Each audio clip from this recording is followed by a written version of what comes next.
Beware the counsel of those who build tall and spacious buildings to draw the eyes of the nations. They will say, "We build for the glory of God." But I tell you, they build for the glory of their own names. They will store up treasures in their own storehouses while calling the people to give beyond their means. And they will say, "This is faith." Yet when the famine comes, the storehouses will be locked. The imposter delights in the illusion of nearness. He will appear before the people once or twice in a year, and they will say, "See, he knows us." But his heart will be far from them, and his footsteps will never press the earth of their fields.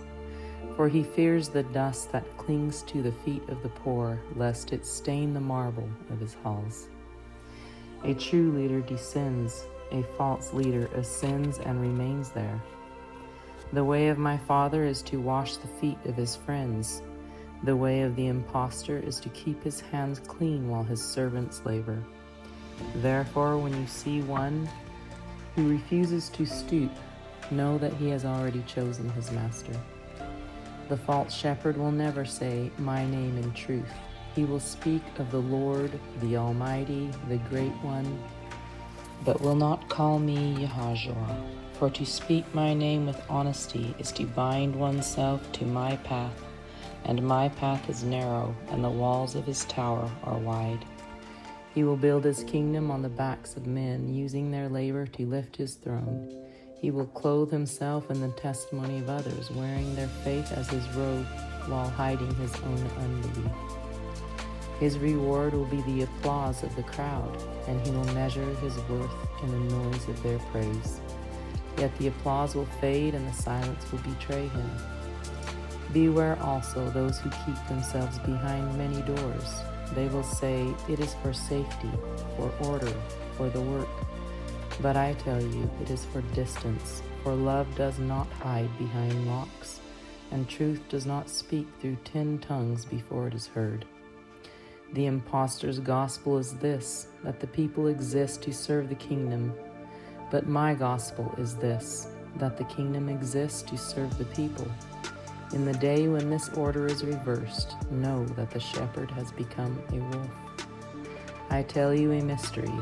The coffers of the church of God should always remain empty, but the hearts of the church of God should always remain full. For gold in the treasury tempts the thief, but love in the heart disarms him, and the impostor cannot steal what is given away daily. There was a ruler who sat in a high place and sent forth letters to the people, saying, "Your faith is known to me, and I rejoice in your offerings."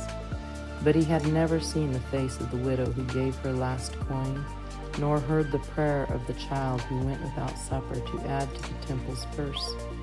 And though his letters were sealed with blessings, they were signed with the ink of neglect. The false shepherd measures the strength of his flock by the size of the walls he builds, but the true shepherd measures the strength of his flock by the number of hands that clasp together in love. One will boast of battlements and gates, and the other will boast of reconciled brothers and restored mothers. Choose therefore the one whose boast is love. You say, "But the towers shine in the sun. Do they not declare the greatness of God?" I say to you, the sun also shines upon the thrones of kings who curse his name. Do not measure holiness by marble, nor truth by the weight of gold. The kingdom of heaven is measured in tears wiped away, not in stones laid upon one another.